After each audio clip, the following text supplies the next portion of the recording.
Donc, avis sur le pompage d'eau de mer dans le cadre de l'exploitation d'un aquarium public, biodiversarium pour l'Observatoire océanologique.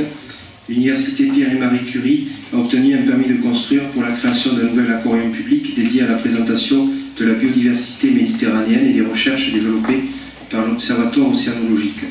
Dans la mesure où ce projet s'appuiera également sur un pompage en mer en dehors du port, cette installation nécessite une demande de concession pour l'utilisation du domaine public maritime tel que fixé par l'article R 2124 du Code général de la propriété des personnes publiques.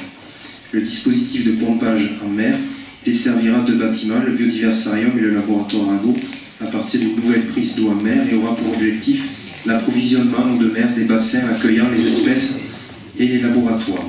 Une des particularités propres au projet est d'utiliser également l'eau de mer pour la climatisation des nouveaux locaux, procédé innovant de courte chaleur.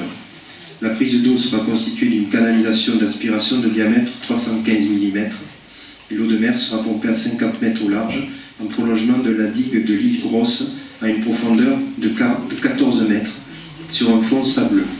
Sur tout le linéaire sous-marin, les canalisations seront ancrées ou lestées afin d'éviter tout arrachement lors de tempêtes.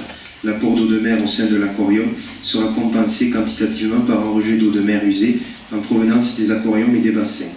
Le rejet dans le milieu naturel port prendra en compte les procédés de stérilisation et de filtration.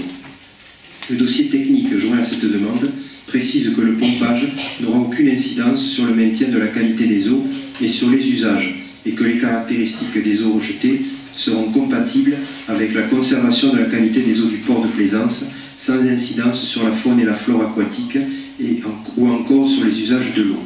Il est à noter que l'expérience historique de l'Observatoire permettra de prévenir toute incidence sur le milieu marin.